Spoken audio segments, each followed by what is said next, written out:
incredibly difficult time to be a superintendent of a school district. And there's so much uncertainty. So I do want to put that out as a caveat that obviously, Dr. Oswald is here to answer questions, but we're living in a moment when things are changing day to day, that there's lists being added of kind of, the states that are no-fly zones. So this is really, from the CEAG's point of view, the idea is that, things always work best when the channels of communication are open and people are sharing information. So that was the idea behind this event. So I thought we would lead off, and I should introduce myself as well. So my name is Kate Delaney, and I'm the president of the CEAG. And if this is your first meeting with us, the Collingswood Educational Advocacy Group, we go by acronym because we have a long name, so we go often by the CEAG. We normally meet the third Tuesday of each month, and we had been doing that in person at the library. We've been on Zoom recently, but we go year round. So hopefully if this is your first meeting, you'll come back for others. So with that, we did get a bunch of questions from community members that had things they immediately wanted to talk about or have addressed that I sent along to Dr. Oswald. So if Dr. Oswald wanted to start with those questions, sure. We could start there, or we could start, if Dr. Oswald, if you wanted to, begin with any opening comments or statements, information you wanted to relay. And then everyone, if you have questions, as Jen said, she's going to be the keeper of the chat with help from me and Rhodes. And we'll get as many questions answered as we possibly can. We're going to go till 8 o'clock. We had 150 people register for this event. Obviously, we will not have time for everyone's questions. And as Jen said, if you have something specifically you want to talk about for your family, for your child, this is not necessarily the forum for that. So please get in touch with Dr. Oswald, with the district. We're going to try and get as many different questions asked as we can.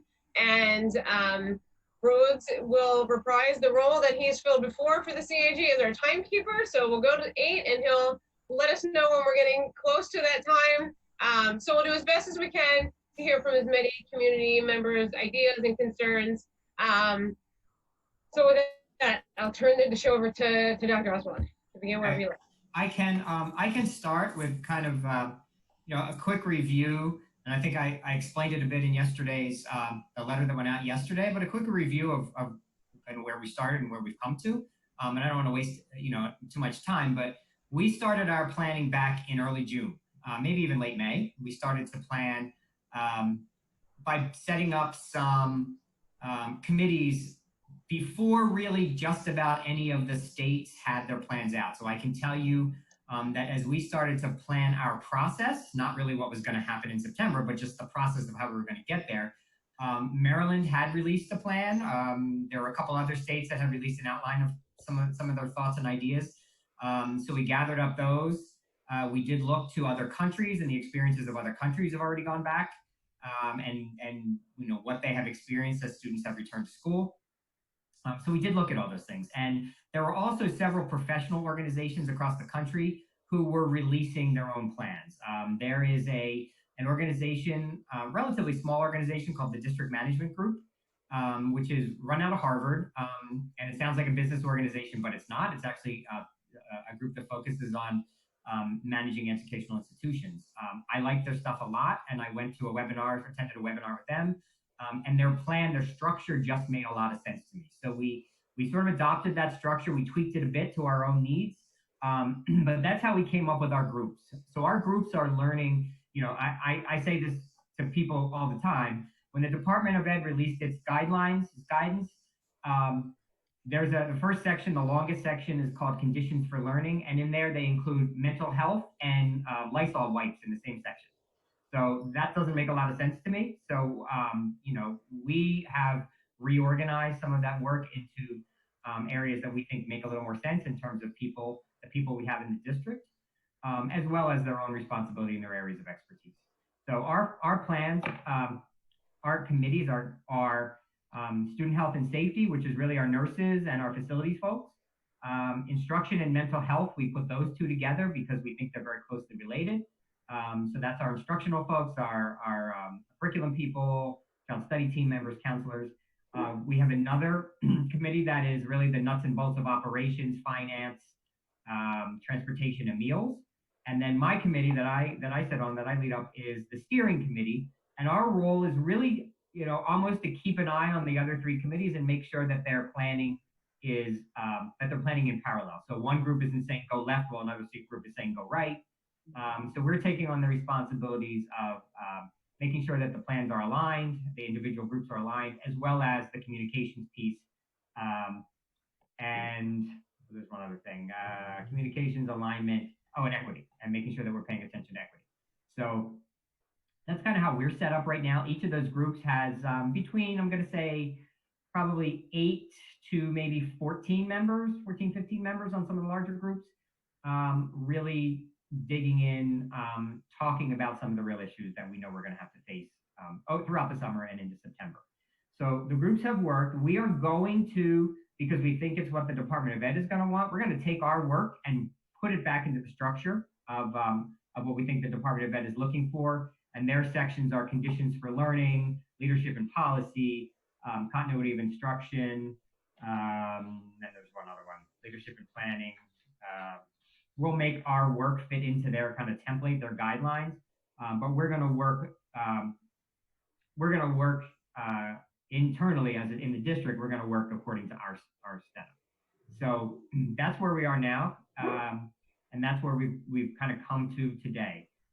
As I said yesterday, and Kate, you said at the beginning, first I want to thank you because I think you bumped your meeting up a week for this, and that's important because I do want to hear your questions. You're going to ask questions tonight that I don't have answers for. That's going to happen, and I want to hear those questions. And some of them, it could mean that we just don't have an answer yet, and some of them very well could mean we haven't thought of that yet.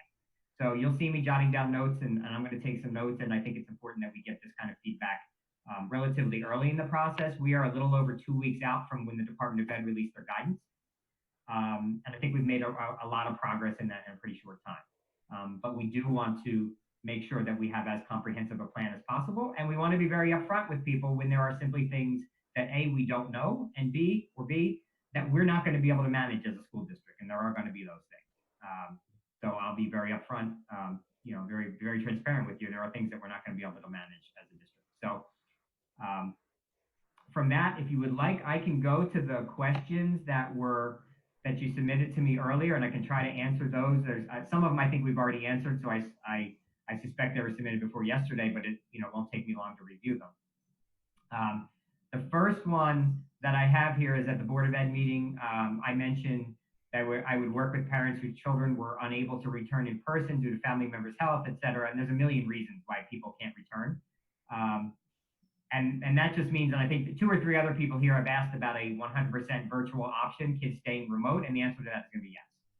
If you have a child who, for a number of reasons, some of our kids thrived on remote instruction.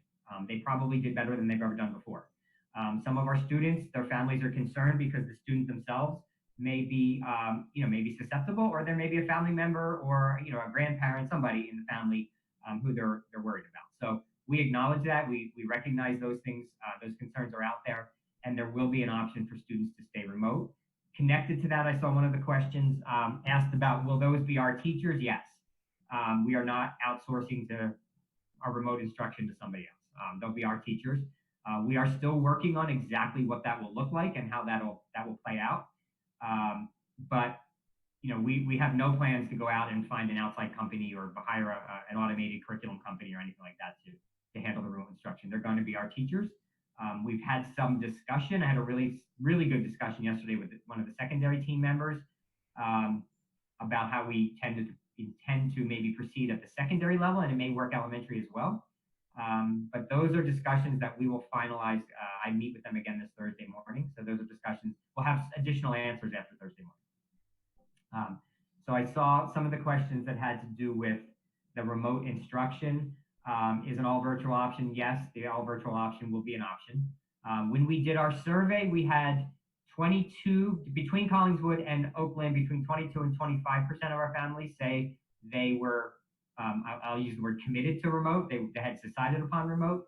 We had another 40-ish, 42% maybe, who had not made up their mind. So we will assume that some of those families are going to go remote as well. So I think that we could have upwards of, maybe 30 or 30% or higher choosing the remote option. One decision that we haven't made, and I know it was a question on the list, one decision that we have not made yet is commitment to remote. Somebody asked a question, submitted a question about committing to remote instruction, and will a family need to commit? I think the question was something like, if a vaccine is found to work in the school year, can I have my child vaccinated and send them back to school? I don't believe that under any circumstances we're going to ask a family to commit for a year. We may ask a family to commit for a period of time, like the first secondary level, the first marking period, elementary level, the first trimester. And that's really just to keep everybody sane. We can't, I don't imagine a system where we have students coming in and out kind of at will throughout the period. So we will probably ask for some, and that's not a definitive, I'm not saying that for sure, but we will probably ask for some level of commitment, but it won't be for a year, probably won't even be for half a year. And we may say, we'll take a look at the numbers of students who are attending school in person. Think of it this way. Let's say in a magic world, we get 50% of our families who want to stay remote. If our goal is to leave 50%, is to put 50% of our students in classrooms and only fill our classrooms to 50% capacity, then doing the math, you could bring every other student back, right? I mean, you could do that because you're only at 50%.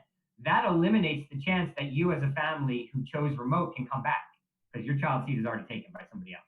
So we don't want to do that. We know we don't want to do that. But we can say, we're going to plan to have every child in the district in a seat every day that they're assigned to come to in-person school, come in person. And if you choose to stay remote, that seat will remain open for you, right? So that when you do decide to come back, a vaccine or any kind of a change in a family situation, there'll be a seat for you. So we're going to wrestle with that a little bit. That's going to be one of our major discussions on Thursday morning. But that is, someone asked if we're going to ask people to commit for the year, and I don't imagine there's any circumstance that we're going to ask people to commit for the year.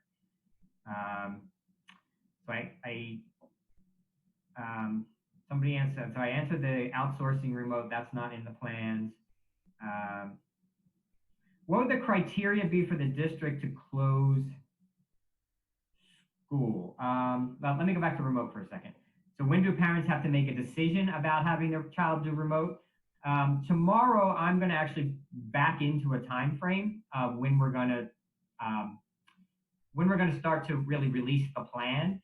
So as families, the governor has set forth the time frame of a month before school opens. If we're opening school on September 3rd, so figure around the first week of August, we will be releasing the plan. Part of that, the plan is really the very generic plan.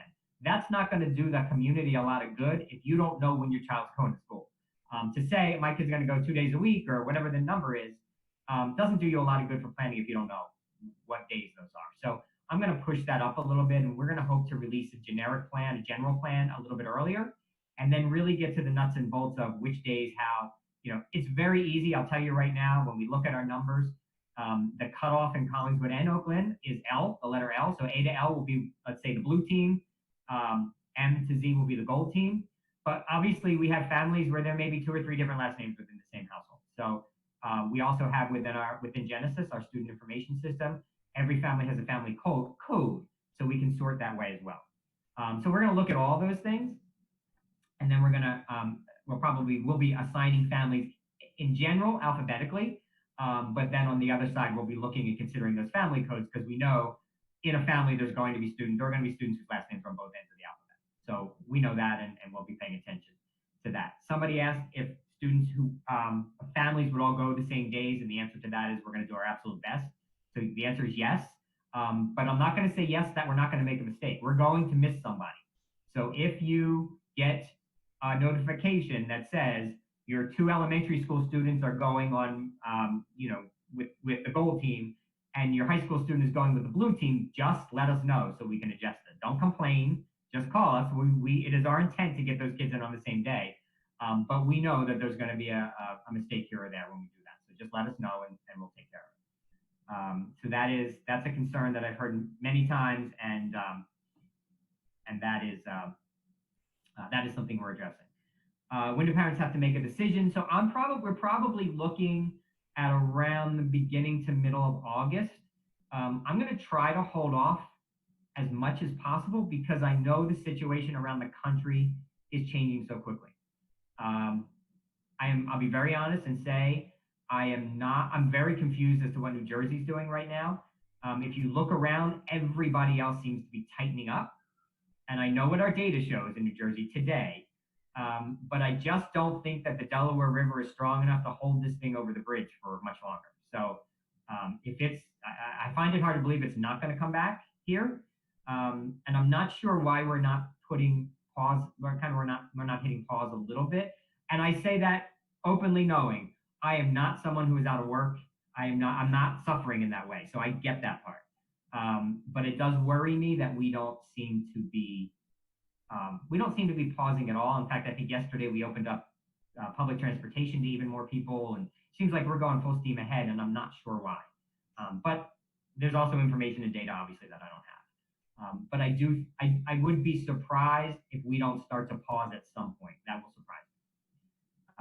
So I'm going to try to hold off on that final decision as long as we can. But we will need at least a couple or 3 weeks to get things organized. So you can probably look at early to mid August for families to make a decision about that. When will a final decision be made about what school looks like in the fall? I will tell you, if you really want the real answer to that, my suspicion is Labor Day weekend.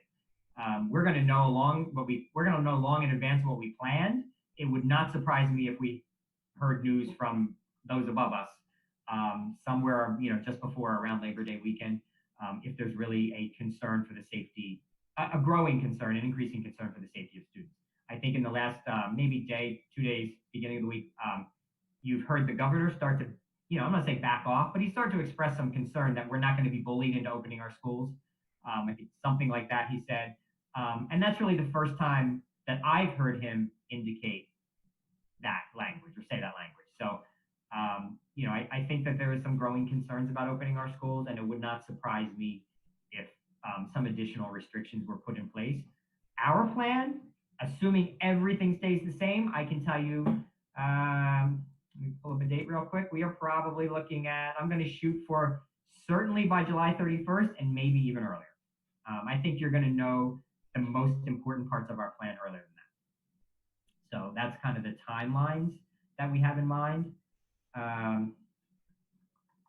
Will the mode in the fall be the mode for the spring? If I pick virtual, do I have to stay virtual? No. The answer to that is no. If the school, I'm not sure if this question meant individual or as a school district, but if the school district plans a certain model or certain structure and things around Thanksgiving clear up miraculously, then we'll reevaluate. We're not going to stick with what we're doing all year if we don't have to. If we can bring kids back, we're going to bring kids back. Our goal, make it very clear, is to have every student back in school every day. We know that's what's best, that's what's healthiest. And healthiest, I mean mental health and social and emotional health. We know that that's what's good for people and kids and families. So there is nobody in the district that's saying, let's hold the kids out just for the sake of it. We do have people who are concerned, and I'm one of them. I'm concerned about bringing the kids back. We're going to take every possible precaution that we can to help mitigate that. But as I said in the letter, and I will say anytime somebody will listen, there is nothing we can do to eliminate the risk right now. So if you're very, very concerned, if you're a family who's very concerned about that risk, I would encourage you to really consider the remote option because we are not going to eliminate the risk. It's just not within our being. It's not within our power to do so. All right, teachers, I'm going to do that next. I'll do that after this. Is the district considering outdoor learning classrooms? We do have some outdoor learning spaces set up, and certainly we will make use of those spaces as best we can. We can certainly use some of the playground areas and outside areas. Some of our schools, as somewhat recently, up through several years ago, have set up some outdoor spaces, and we will make use. Teachers will make use of those. We're not going to put any restrictions on people who want to take their classes outside. We'll encourage that certainly. But also, we have to consider weather issues and storm issues and temperature issues and those types of things.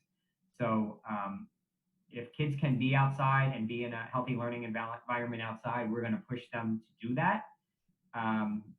But we're not going to build our plan around having kids outside every day, because that's probably not realistic with weather conditions and other factors that we can't necessarily control. Is there a single source of information for students for moving to sixth grade? Will there be an open house? That is something that's on my agenda for Thursday morning. That would be more than sixth grade. That would be our incoming kindergarten. That would also be our incoming high school students. We typically do an in-person open house.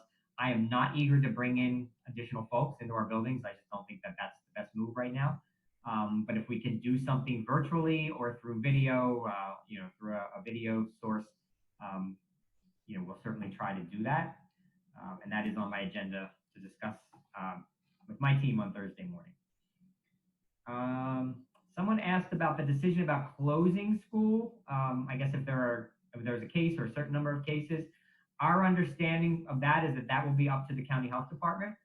So our nurses work closely with the county health department, and it certainly goes beyond this particular situation. But when we have a certain number of cases of the flu or bad cold or any type of a health situation, the nurses are constantly in contact with the health department, and the decision to close school again will come from the health department. As of now, I don't believe that we're permitted to do that ourselves. I think it has to come from the health department, but that is a question that we'll confirm with the health department. Yeah, I will tell you this. I don't know if it was a question here. The health department will also do any contact tracing if it's necessary. There has been some confusion out there about the school taking a role in that. The only role the school would play in that would be providing information to the health department about students who happen to be. So if my son tested positive, who was in class, who was in proximity to him, that we would provide. But the actual contact tracing would go through the health department. That would not be us. I guess along with that line, if there is a positive case in the school, then we would send to the families in that school a notification that there was a student or staff member who tested positive. We obviously will not identify that student or staff member by name. I don't know how granular we can get with that. Can I say it's a second grade student? Perhaps that's information that we are waiting for further clarification on. But we will certainly let families know that there was a student in the school, or a staff member, any adult in the school or student in the school who tested positive. But you will not, through us, know who that student is. That does not mean you can't go through and connect the dots. We know that. But you're not going to get the name from us. That's not going to happen. Kate, I don't know if you're following along here. I think I hit most of these. Somebody asked, this was a good question. Somebody asked about the child care issue. In the letter yesterday, and we will continue to reinforce this, that is going to be our biggest challenge. We know that there are families that need to get back to work or have already gone back to work. And that's going to be our biggest challenge. We cannot provide we are not going to be able to meet the need of childcare in the community. So that is an area where we're going to really lean back on the community to say, you're going to have to work with each other. I don't know between Collingswood and Oaklyn what organizations may be in the community that may be able to offer some childcare. Are there some churches in the community that can, have a large space? Obviously, there would need to be a significant amount of space, but that can offer some childcare. When we get into, this sounds silly because we're a school, when we get into the childcare business, it kicks off a whole lot of other triggers, a whole lot of other requirements. And there is no way that we will get that done prior to September. It's not going to happen. We are so highly regulated that I don't see any means for that to happen.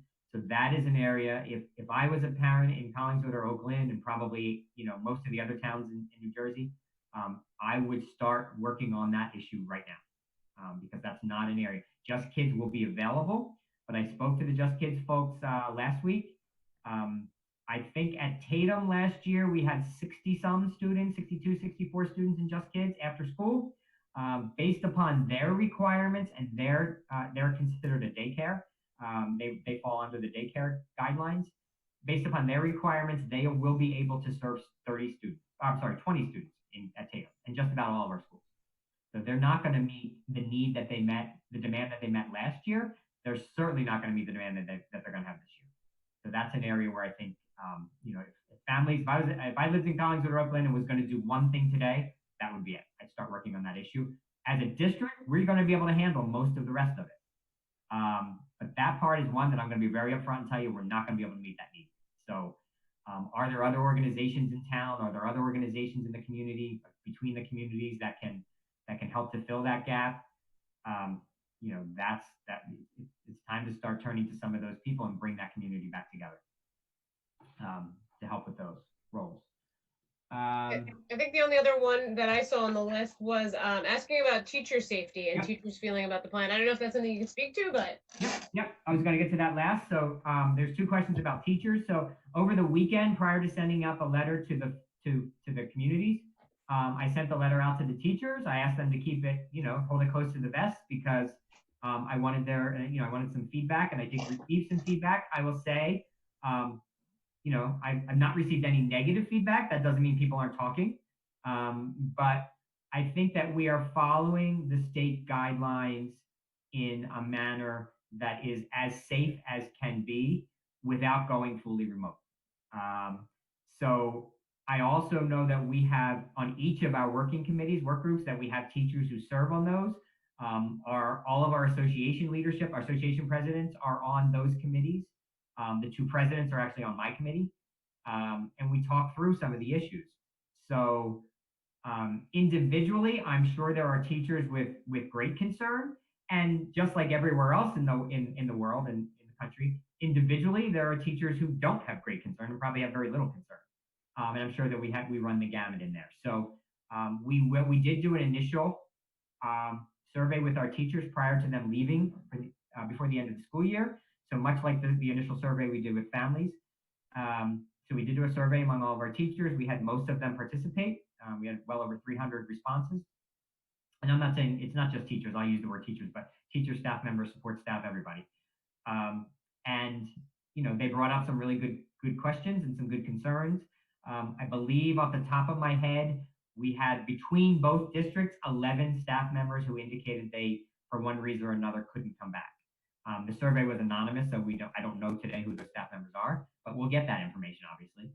I've heard from 2 staff members in the district who I know from previous between the districts, from previous conversations. I know they have serious health issues, and I know they're very concerned. And I've done my best to calm them and let them know that rest assured we will work with them. We're going to do the best we can with them.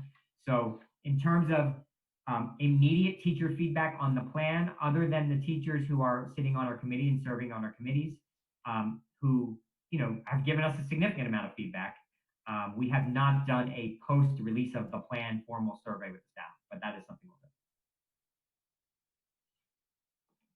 And that is all. I believe that's all the pre-submitted questions.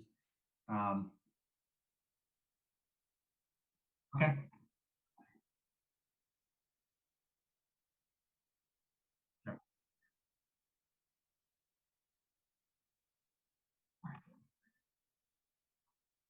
Sure.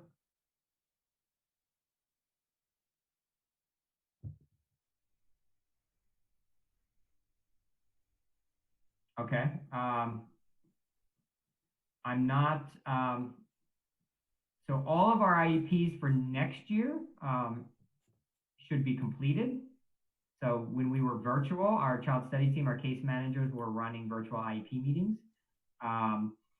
So I would say if a family, a caregiver has a concern about an IEP, an immediate concern, they should reach out to the child study team itself. I don't know that we are planning to, I'm not exactly sure what that question is.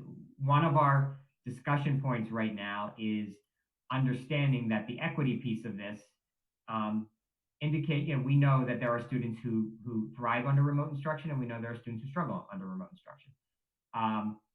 And we're going to do our best to provide additional supports to those students, including students with IEPs, 504s, English language learners. We're going to do our best to provide supports for those students above and beyond what every other student is getting.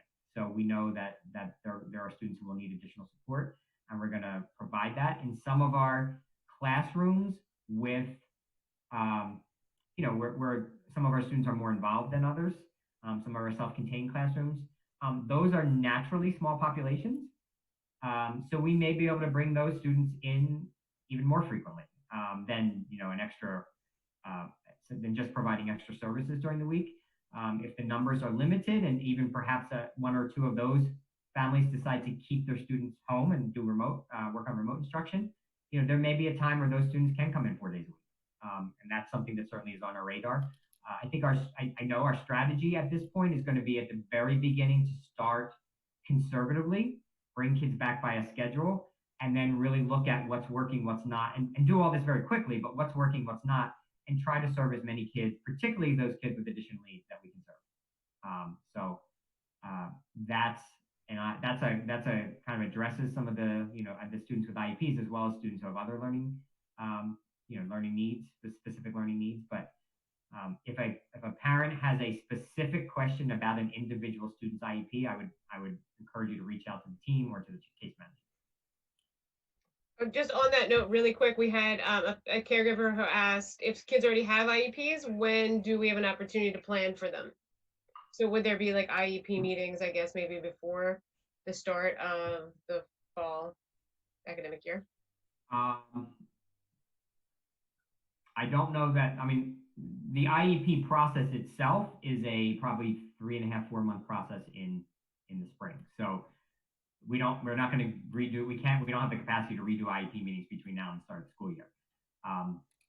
So again, if you have a concern about that, I would reach out to the case manager or the team, because IEPs were written and families are part of the most important part of the team. So at some point with our IEPs, the families have agreed to something, so we will do our best to honor that something as best we can. And if a family has a specific question about an IEP or something that's written into an IEP, then the team member or the case manager would be the best person to answer that question.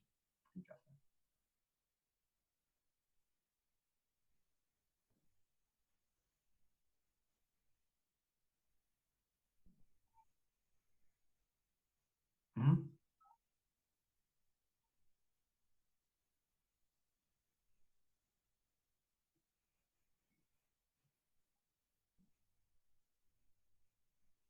Yeah.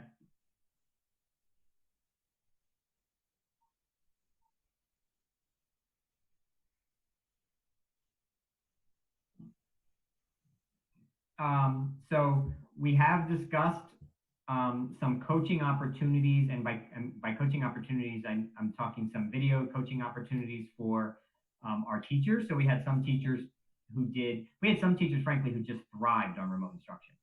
So back at the end of June, several weeks ago, I met with them as a group. There was about 35, 36 in my group. We broke up into grade level teams, and they had a week to develop and then come back and present to the full group some of their remote learning strategies. So we have we have 4 presentations that have to do with best practices in remote learning. They did a phenomenal job. They were probably some of our best remote learning teachers, and every single person I invited accepted and came into the group. So we can use those folks to also create some some coaching videos for families and for parents, and to help them through that process as well. And that would also be kind of grade span based, so that you're obviously going to teach.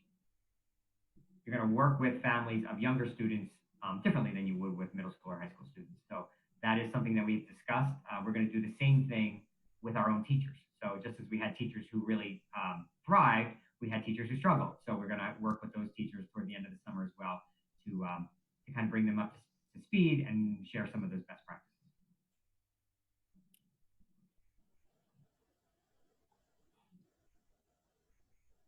All right. Yep. Mm-hmm. At this time, there's no plan to go back to paper-based, only because as we moved through our instruction last year, we actually got very solid, very positive feedback about, probably some of the most positive feedback about the preschool K-1 system that we were using. So there has not been any discussion about paper-based a paper-based system. That doesn't mean if there's a family that needs that, that we couldn't somehow offer that. But I don't know. Some of the concerns that have been raised are, in my very blunt terms, how are we going to keep our teachers sane through all of this? And if we have teachers who are working on in-class, in-person instruction, simultaneously we have some students who aren't going to be there on some days, and we have others who are fully remote. Adding another paper-based component, I could just see as another challenge for them. What we did not have last year, but we will have this upcoming year, is that every student in the district preschool through grade 12 will have their own device, and every student who lacks access will have a device, a hotspot to get them online. We didn't have many of them last year. We bought about a dozen hotspots, and we actually distributed 2. So that was not for lack of trying. We called every family. I'm sure we called families to the point where they were saying, please don't call us anymore. So we did our best to reach out to every family multiple times and let them know that, if there was a technology issue, whether it's a device or the access piece, the hotspot, that we had those and they were available. And I think for the most part, people who needed them got them. But then there were those that we just struggled to get in contact with.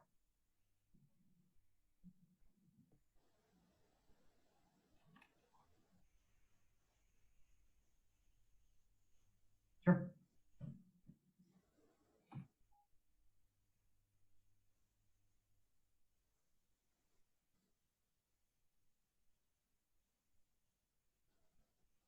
So that is a discussion we're having. That's one of the discussions for Thursday morning.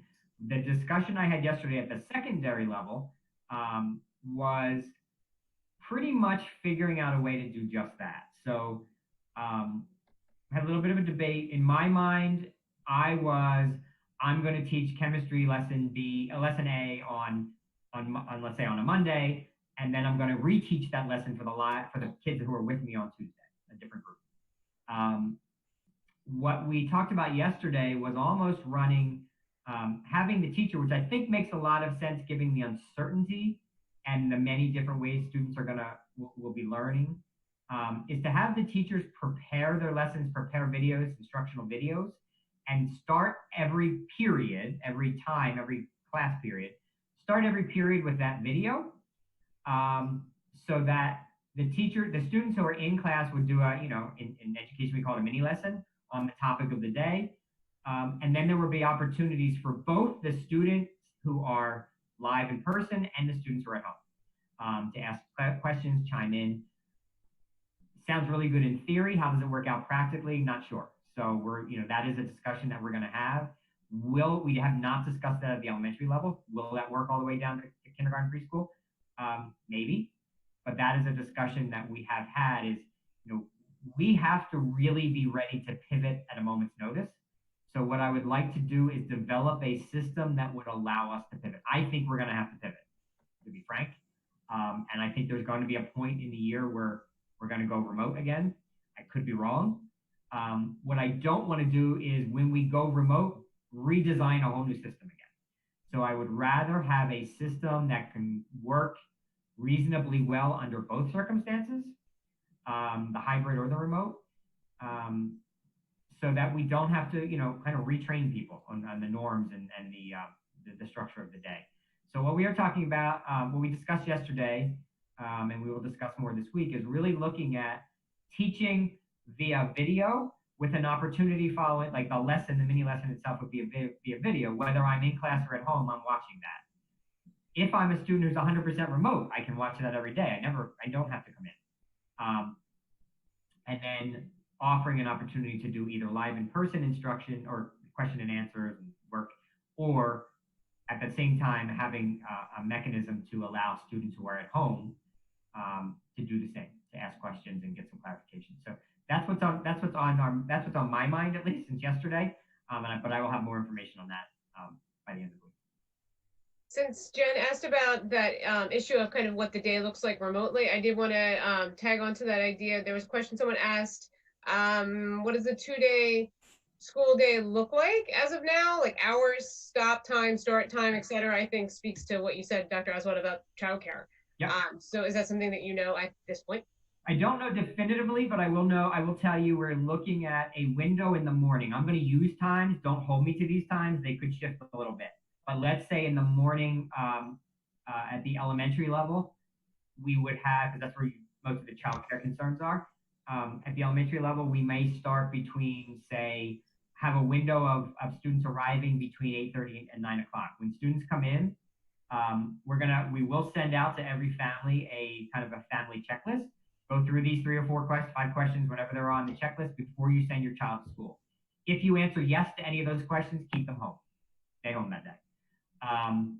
And then when the student comes to school, we're going to do a temperature check on the students, and that will, and that will be just another safeguard, another mechanism.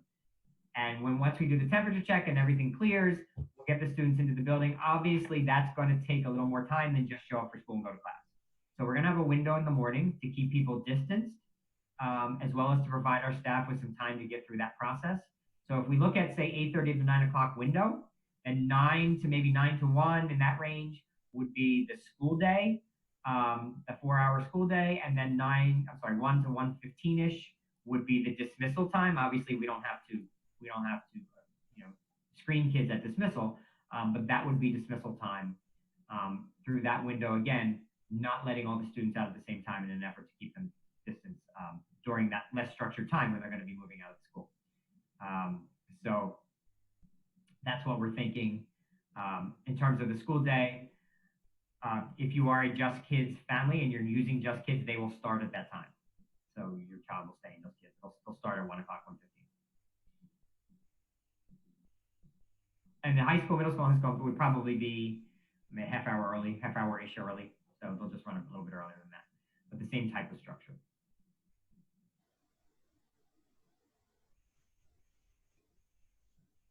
Yep.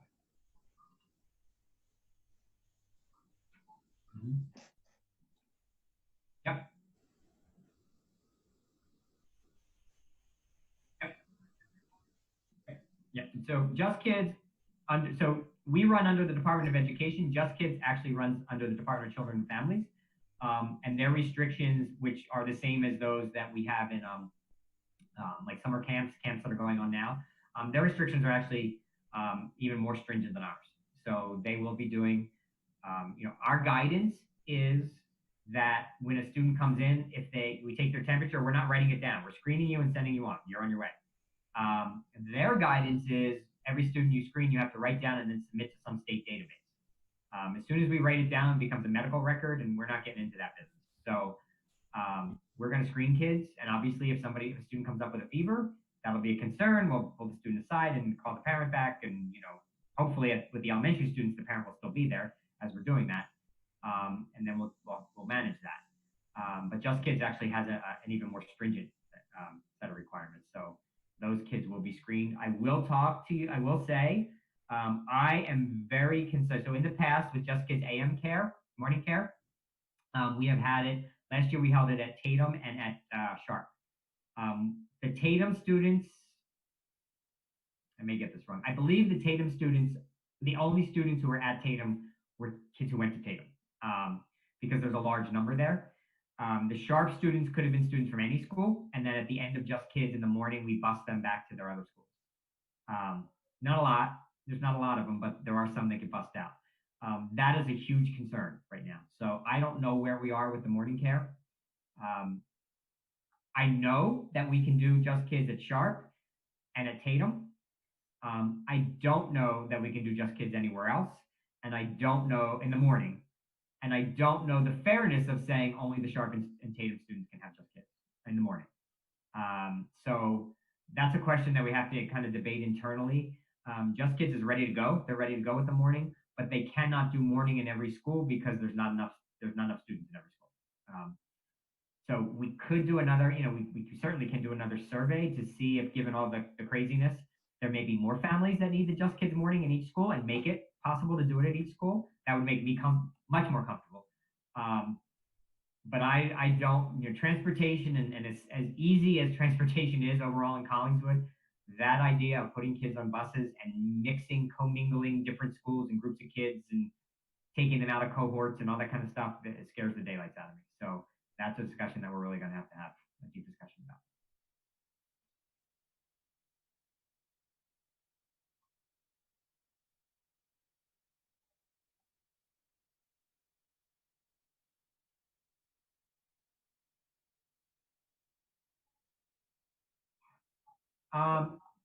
I would love to have dedicated substitutes to each school. At this point, we're lucky to get substitutes anywhere. Substitutes are probably substitute teachers are probably one of the most in-demand um, uh, jobs or professions that are out there, and that was before any of this began. So um, we do have in our middle school and our high school, we have permanent subs. They only work in those buildings. Um, we started toward the middle of last year before we went remote. We started doing the same at the elementary schools. We had a permanent sub. We were shooting for a permanent sub in each building. And that is a substitute who comes and only works in that building, and they show up every day, whether we need them or not. So we started that process. That is certainly something that makes a lot of sense. We're going to try our best to minimize moving staff between buildings as much as we can. And I'll step into the elementary special area teachers. We're really looking closely at a plan to try to minimize their travel as well. They're all they all have their own specialty. So I could certainly have the music teacher stay in one place, but that means the students in the other school aren't going to get any music. So is that the best option, or is the better option, let's have Mr. Gross go to Sharp for a week or 2 weeks and then have him go to Day North for a week or 2 weeks solid, rather than back and forth every day, and do that with all of them. So that's an area that we have not made a decision on yet, but that is on our radar and that's on our to-do list.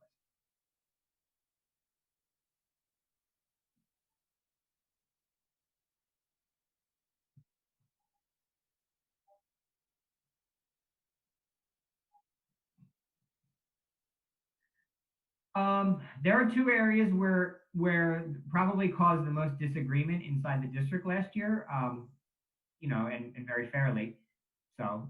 And that was assessment and attendance.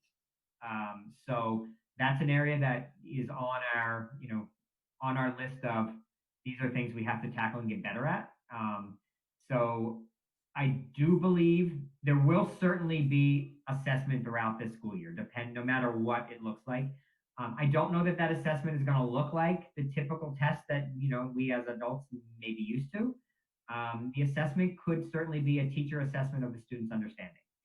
So, that can come in many forms. It doesn't have to come in the form of a test, a multiple choice test, or any kind of a traditional test. It could come in the form of, a teacher meeting with a small group of students, and really just talking them through the topics that they're covering. And the teachers can assess what the kids know based upon that discussion. And it doesn't have to be something that's necessarily a traditional test that's administered.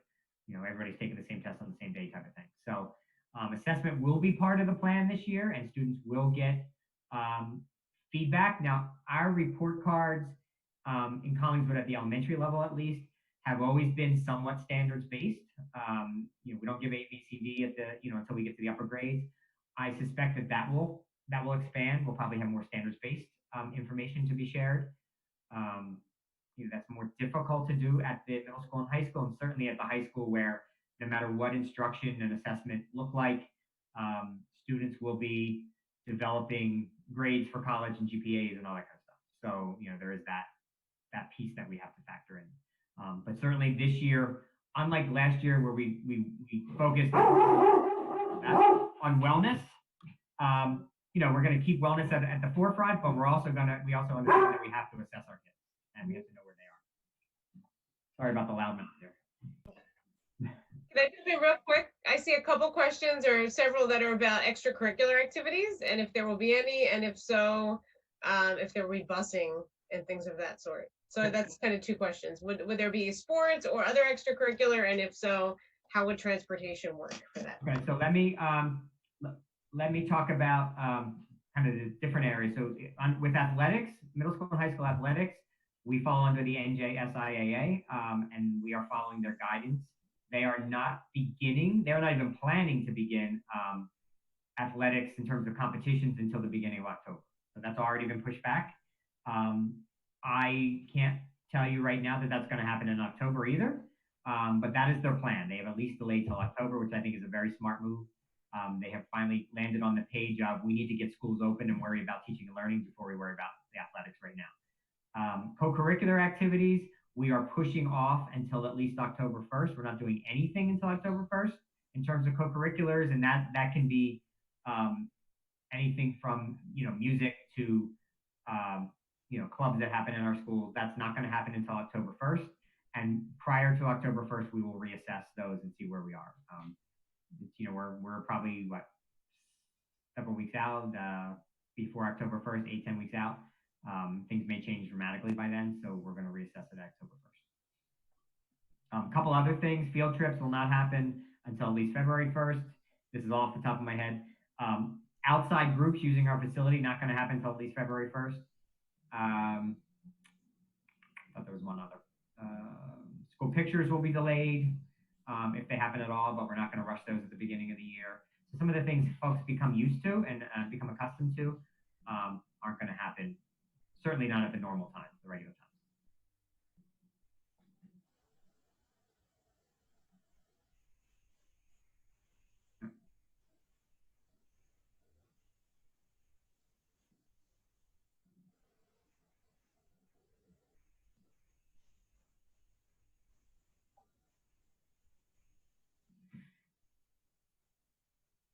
That is not something that we looked at, but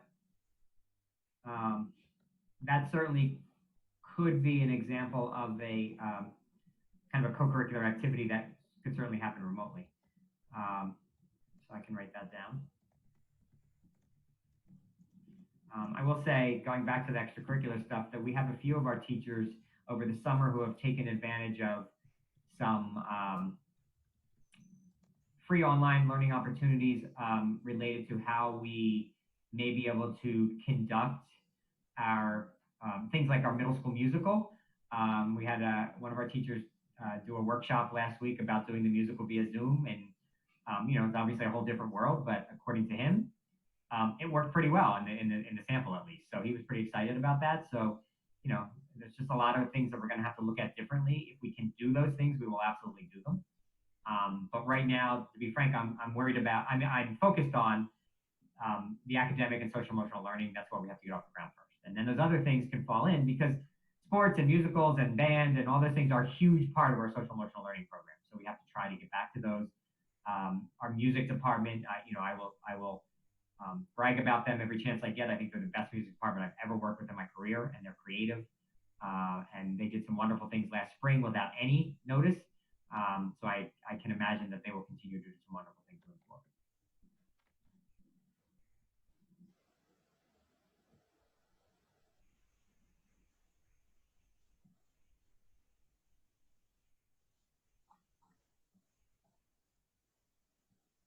Yep, we do work on finding substitutes pretty much every day. That's something that's on our list every day, on our radar every day. We are constantly interviewing subs.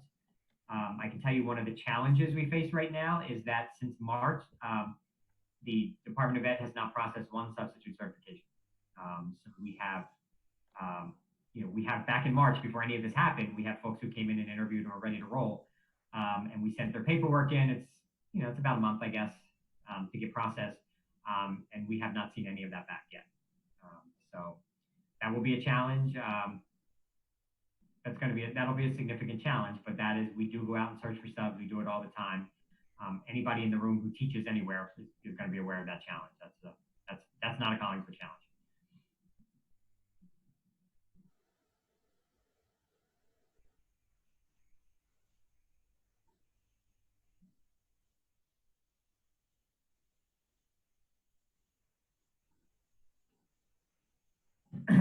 Right now at the secondary level, the plan is to have the students move.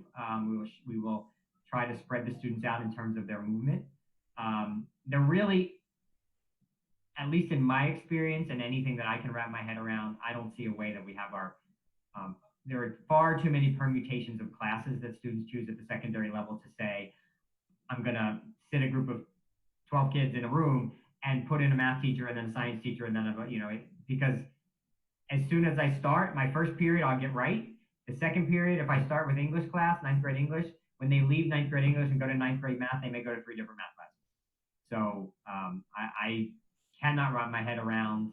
I've heard people say that. I can't wrap my head around how they're going to do it because and that doesn't even take into account, the elective areas, special areas, all those things, because there's just far too many different directions kids going.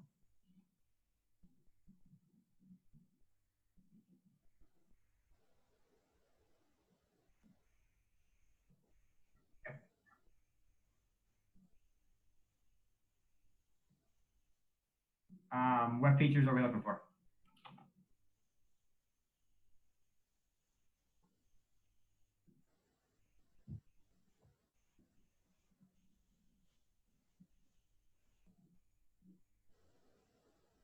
Okay.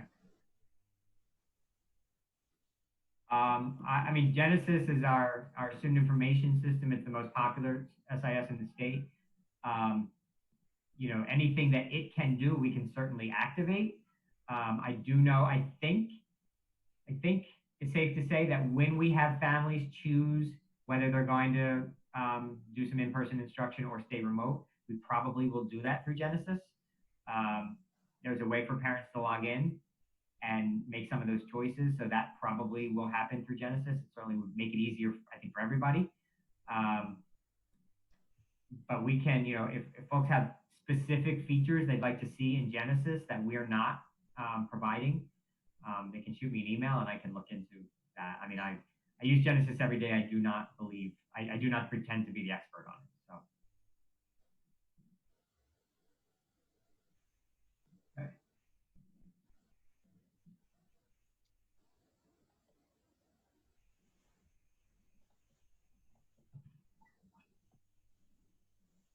That's what I'm going to shoot for.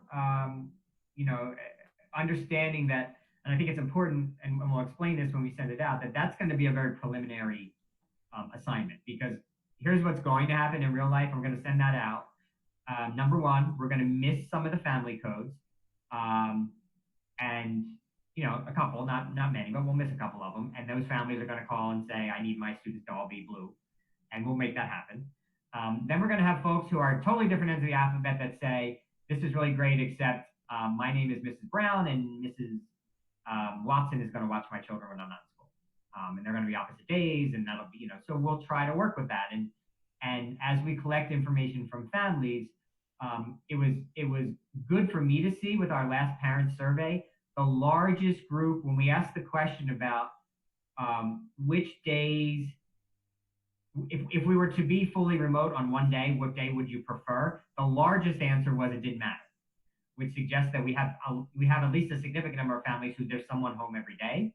So those are probably the students we're going to go to first to say, hey, I need to move this family for whatever specific reason from a blue to a gold. Are you willing to go the other way?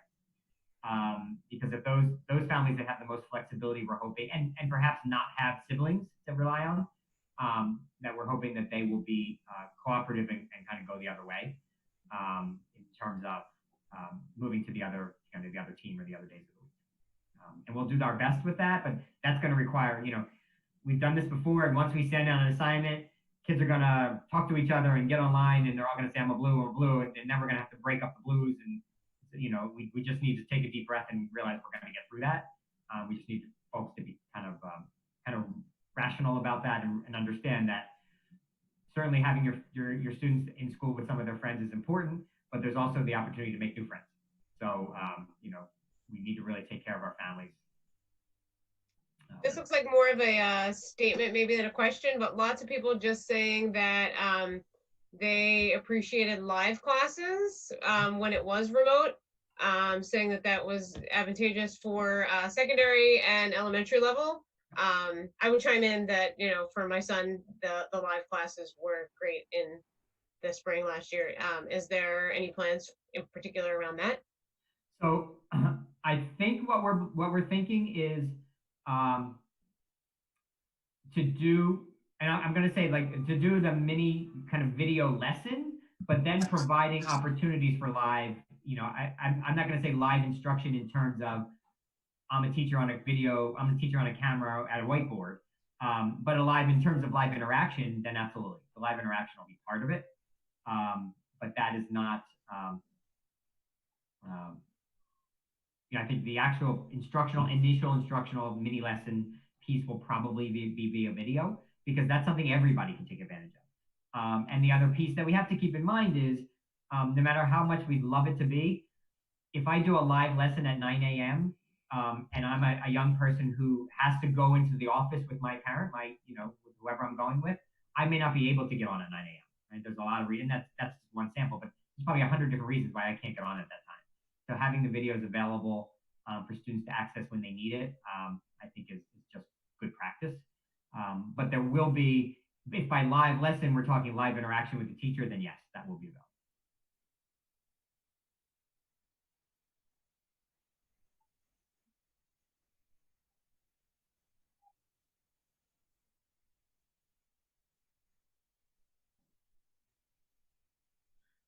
Um, that would be so between. There wouldn't necessarily be between classes at the elementary level. Obviously, the kids will stay in the rooms, but between class. So the idea right now is even for those classes at the elementary level that would typically have gone out of the room, that in that case we will bring the teacher into the room. So the teacher will go into the room with the students, the special area teacher or whoever it is.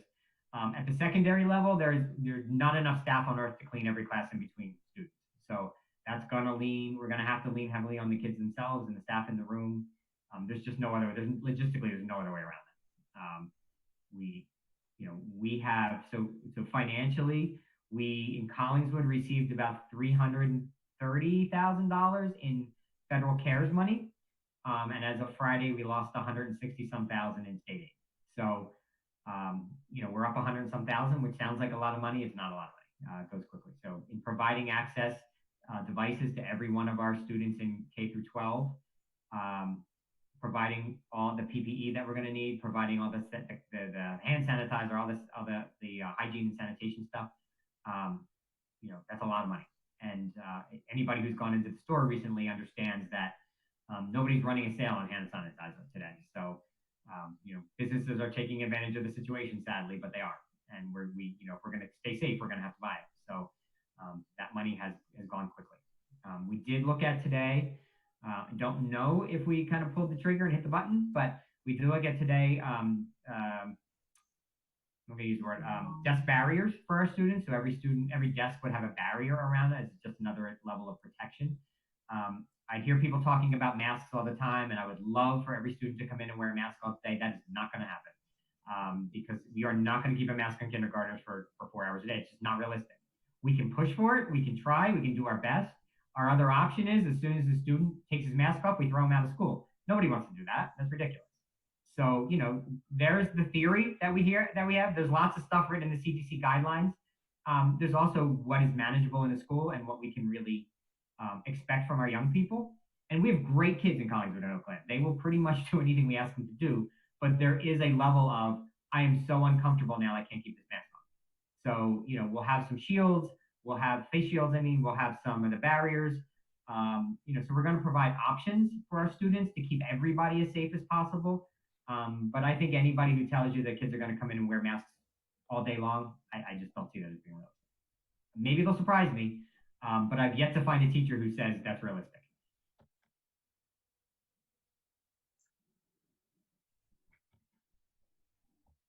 Yeah.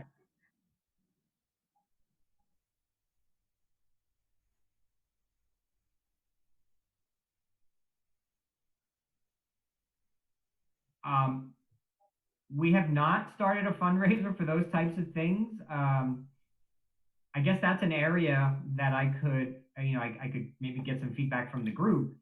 Right now we have ordered our PPE, we've ordered our sanitizer, we've ordered our disinfectant, we've ordered all those things.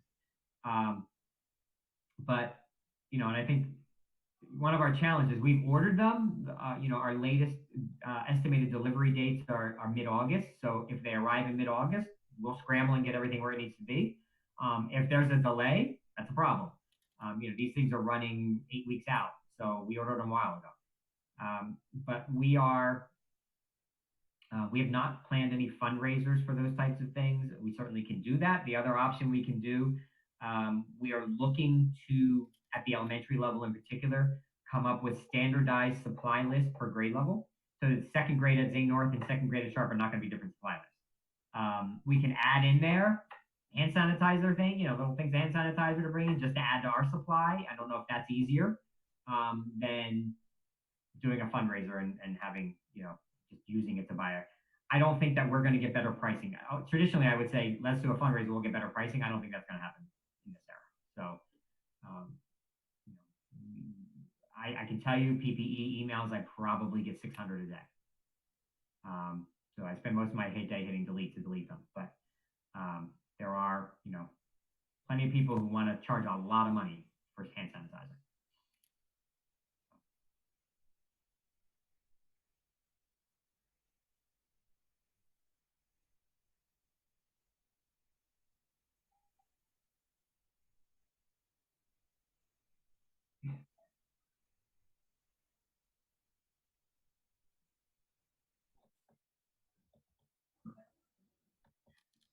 No. Yeah. So I can tell you in some discussions around the county, I don't know where it will land, but in the preliminary discussions, there are discussions anywhere from doing what we're doing, which is really, we're looking at a two-stage check in the morning, right? One is going to be families checking their kids and going through that series, those few questions, and hopefully, if possible, taking their temperature in the morning before they come to school. And if you answer yes or anything gets triggered, then we're going to keep your children home. We're going to encourage you to keep your children home. One question that I've gotten 100 times is about it. Don't worry about the attendance policy because that is the last thing that I'm worried about. If your kids are sick, keep them home. In terms of the check in the building, then they're going to come into the building. We'll go through some other series of questions. We have to really look at what those questions are going to be because a kindergartner coming in is not going to be able to answer whether somebody in the family's been overseas in the last 14 days. So, we have to be reasonable with those, but then we'll scan their temperature and we'll take the temperatures there. There's no plan to test everybody in the building before school starts, during school, every week. I've seen those things out there. We don't have the capacity to do that. We don't have the money to do that. We have always tried to do everything we could in Collingswood with the money we have. The bottom line is we're going to run out of money. And unless some other additional federal money comes in, I don't know how this is gonna work because it's nice to say that schools get a lot of our taxes and that we all pay too much taxes. I get all that. I live here. I pay taxes as well. The bottom line is there's just not enough money to do everything that's expected. So we're going to do the best with what we have.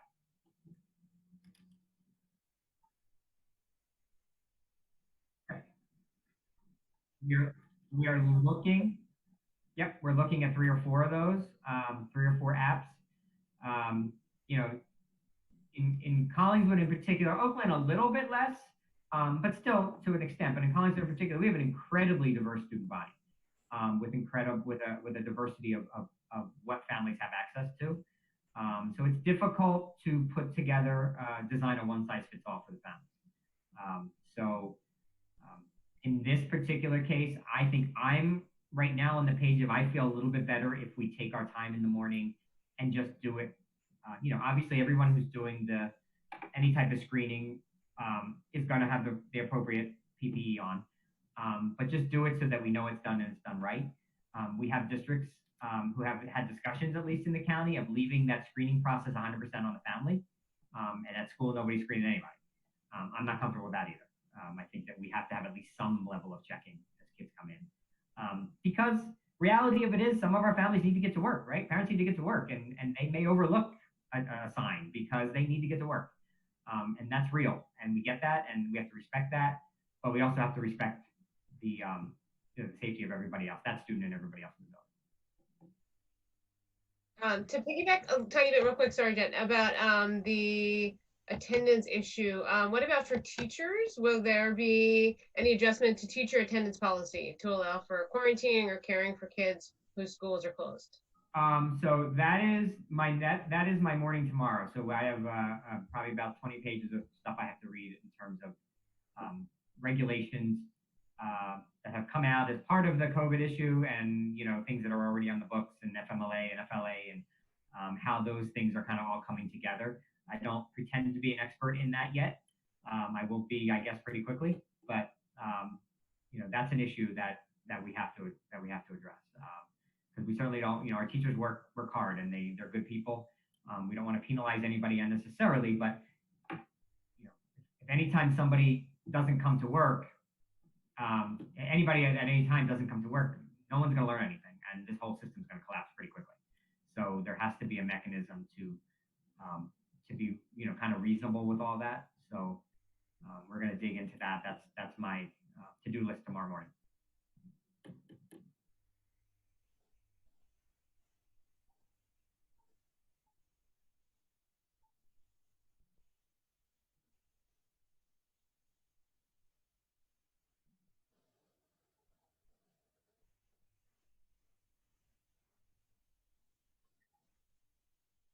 Nope.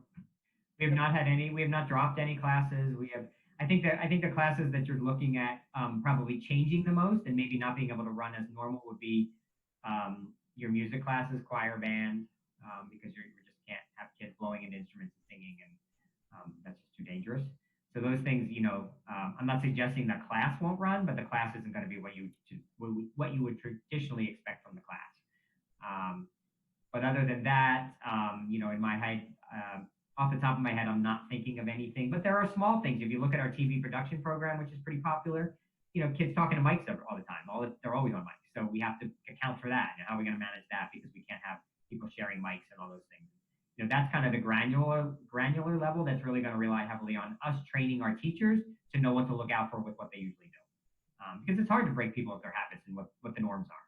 So, we just have to make sure that we help them kind of narrow in on those, those finer points in their own classrooms of things that they probably shouldn't continue to do anymore. But in terms of canceling things, like that has not come up at all.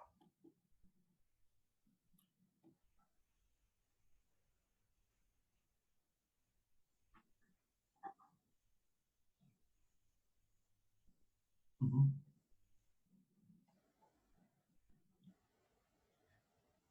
Yep. That is, right now, there's no curtain to peek behind. I can tell you my thinking. And this is something I shared with the teachers over the weekend.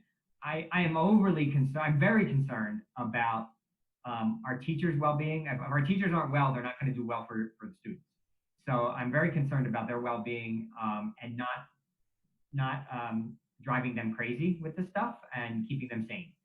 So one of the reasons that we have really looked hard at a shortened day is to provide that additional time for teachers to do some of those things within the confines of the school day. If we go with a model like I explained a bit earlier, where the actual teaching piece, the mini lesson, will be via a video, then the teacher is going to do that for all the kids. It's not going to be different for any group of kids. So that's one thing that we can. That's one practice that we can use to really serve all of our students. And then how that question and answer, the support, all those things happen. That can be where the differentiation occurs. So we know that one of the best forms of teaching, especially if we're remote or for the students who are remote, is to put them in small groups, small light groups, so that I can meet the needs of the individual students. It's not unlike what we would do in a classroom face-to-face in a normal day. So if I have students who are struggling with a particular skill, or perhaps reading at a particular reading level, I can work with that group and do some guided reading with them, and do some real work with that group. And we can do those things remotely. It's not ideal, but we can do them. So that's really what I'm thinking, and I'm hoping that as our plans internally emerge on the instructional side, that we sort of stick to that model, because I do want to keep it. I'm a big fan of keeping things simple. When we get too complex, I believe heavily that the complex kind of falls apart under the weight of its own complexity. So I don't want that to happen. I want to keep things simple, and I want to keep them as streamlined as possible. So it is not my goal to have teachers have to teach a class in person and then go teach a group of students who weren't in today, and then go teach a group of students who are never coming in. The goal is to try to make that as seamless as possible. And if we do it well, I think we can get close to doing it well for any group, no matter where they are. So that's the goal. It may be a little utopian, But I can tell you, in terms of the overall planning, um, we're leaving that piece of it toward the end of the planning phase because I'm not saying parents don't need to know that, but you don't need to know that to plan, right? You don't need to know that to know that my student's going to be off on Tuesday and Thursday or whatever. So we're really working on that structural piece first because that's the piece that is that families are going to need to be able to plan. So I'm sorry, the instructional piece we're going to wait on a little bit and hold off emphasizing that until a little later in the process because that's sort of all internal stuff. And we'll work with our staff. We have a group. Our instruction group is our largest work group, and we've broken that out into mental health, secondary, and elementary. And each group is doing their own thing, and that's really where my biggest challenge is because they all want to do their own thing.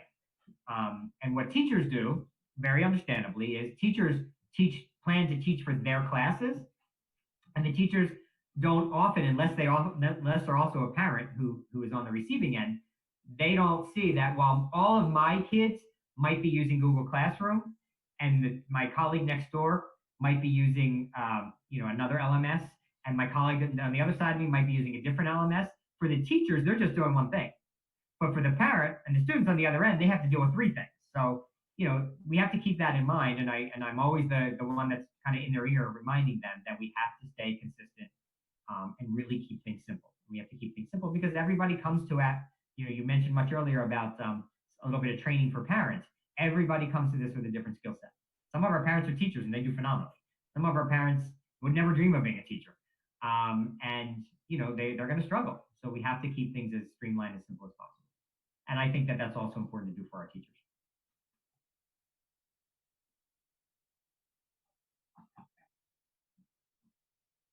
Sure.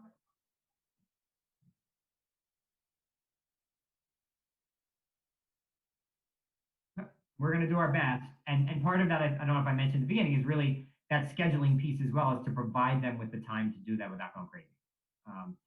And that, with that time comes a little bit of inconvenience for the families too, because if we could keep kids in school an extra hour, that probably would be better for families, some of our families. But we have to balance that, and we're going to do our best to balance that to make sure that we meet as many needs as possible, and that's both on the family and on the professional side. If I could just jump in with one question I got that I don't think we've talked about yet. For folks that don't want to send their kids back yet, but also don't want to do remote instruction, that just do not want to do anything screen-based, so they want to do home instruction, but not necessarily permanently leave the school district, what would the plan be for that? Or, what kind of relationship would they have with the school district if they decided to do homeschooling as sort of a temporary stopgap? Yeah. Technically, once you opt to homeschool your your child, you do not have any relationship with the school district. I don't know where that is. I don't know where that sits kind of legally. There are times when we simply aren't permitted to do anything, and there are times when we have some discretion. And I don't know the answer to that, so that's something I can look into.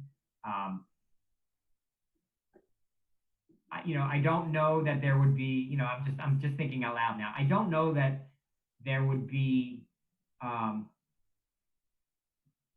don't know that there would be an issue if a family is really concerned about, not going to send their child back to the building, obviously, but they're really concerned about the screen time issue. I don't know there would be an issue with the student remaining on our rolls and meeting the kind of the learning requirements, the learning goals through some other mechanism. If the parent wants to purchase materials and that kind of thing, and really sort of follow the, very loose terms, follow the teacher's lesson plan and the goals or learning intentions, but at the same time use alternate materials, it could be a little bit difficult to manage, but I don't see why that would be a bad thing. So I think that could certainly be an option. But those materials aren't going to be provided by the district. So the family would have to make that decision that this is something we're going to commit to. And then I don't know that would be a terrible thing. That's not something we've discussed, and I can bring it up. I think I'm not a homeschooling person, so I don't know the ins and outs of homeschooling. But my understanding of homeschooling, the folks I know who do homeschools, much of what a homeschool child does is also at least generates from some kind of a digital platform. There's a lot of online curriculum. There's a lot of that. it also is, much more, oftentimes much more experientially based, but, it's certainly the original communications piece, and some of that is generated through a digital platform.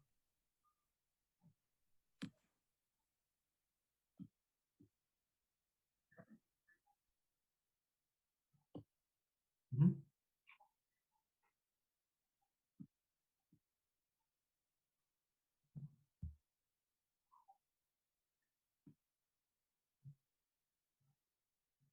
So AP students and AP teachers are kind of a different type of people, right? So we are, we actually added, I think, 2 AP classes at the high school this year, 2 new ones. And as long as there's a sufficient subscription, they will run. And I have not heard of any of them not running, so I suspect they are. But there will be an AP curriculum, and the AP curriculum is controlled by the College Board.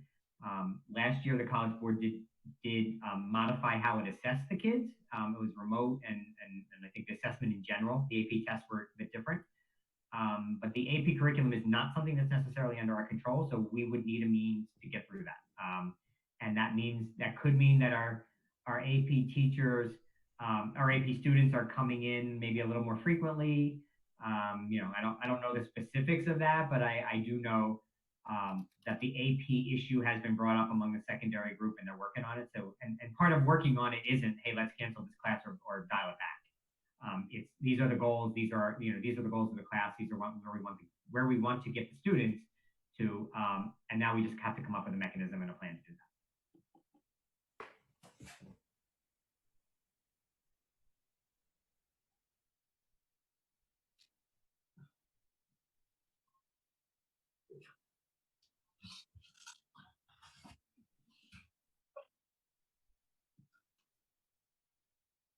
Mm-hmm.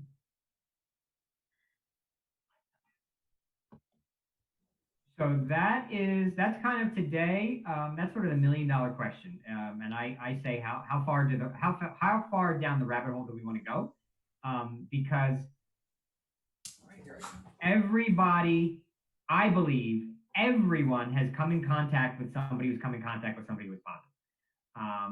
And if we're going to follow that path every time it happens, then there is no sense reopening school, because by the second week we'll be closed. So our focus is on the students. Let's say we have a student who shows up one morning and we scan them for their temperature and they come up with a high temperature. That student isn't positive. That student is sick. And they could be sick from 100 things. So am I going to notify everybody in the school, in the class, and whoever that student, a student went home sick? Probably not. If the student comes back positive, that means that the county Department of Health would do contact tracing, possibly and probably with our assistance, to be able to notify the students who have come in close proximity with that child. And that is my understanding of it today, and that could very well change tomorrow. So, I'm not in the medical profession. We have folks in Collingswood who are in the medical profession, doctors and nurses and all kinds of folks, and they email me their thoughts every day. And among those folks, they can't agree on what we should do. So we do have a school physician, and we'll use her, Dr. Lambert. She's phenomenal. We have our county Department of Health, and we will follow their guidelines. But that's an area that I just don't know how many times we're going to jump. What's that degrees of separation before we say stop? The risk at this point is minimal. So what we have, what I have read and I have heard is to really have exposure, you have to have like 10 minutes unprotected, no social distance with an individual. And that means if I had that and that person came back positive, then I have to go spend 10 minutes not socially distanced, unprotected with somebody else to have them be at risk. But I don't know, and somebody here may know better. There was a time in New Jersey, probably just a couple of weeks ago, where people were being tested and they were getting results back pretty quickly. We had a staff member who had a scare, a 12-month staff member who had a scare last week. And that staff member went to be tested and didn't get her results back for 5 days. So I don't know if because of what's going on around the country, New Jersey's results are being delayed. I don't know that. That's not my toolbox. But it does not seem that those results are coming back as quickly as they once were. I had the antibody test done for the heck of it.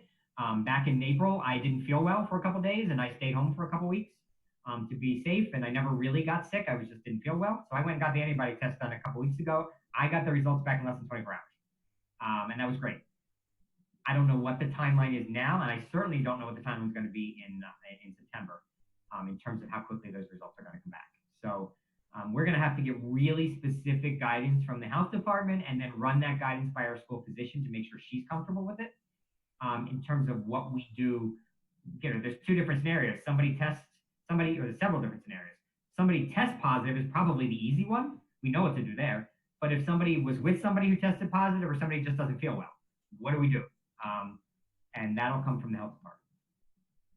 We'll do it, but the direction, the guidance will come from the health department. All right, folks. Well, it looks like we are out of time. That went really fast. I know that we didn't get to everyone's questions, but we got to as many as we could. If we didn't get to your question, I would certainly encourage you to please reach out to the district, to Dr. Oswald. And thank you, neighbors, for joining us for this forum. It was helpful for me. I hope it was helpful for everyone. And again, thank you so much, Dr. Oswald, for taking this time to answer these questions.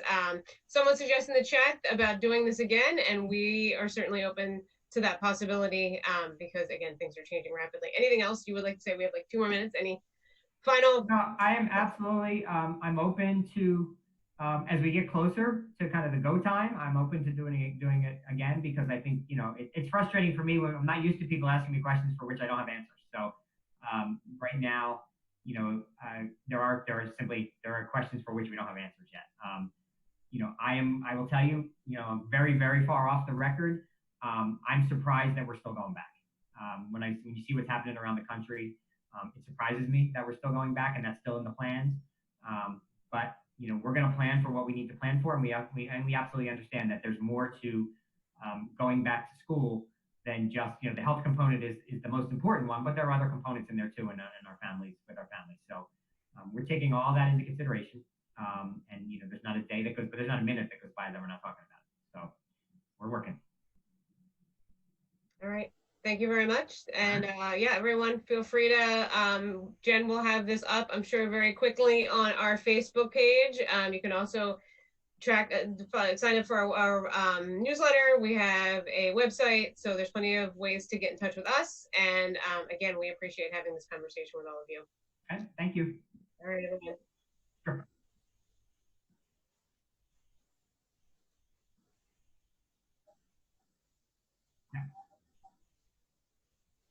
I can send them out, sure. That's just a click of a button. I have not done that because we get feedback from lots of people that it's too much. They don't want to know all the stuff, but we can certainly do that again. I can delete the negative feedback, it's all right. All right, thanks everyone. Enjoy the rest of your night and stay well. Thank you.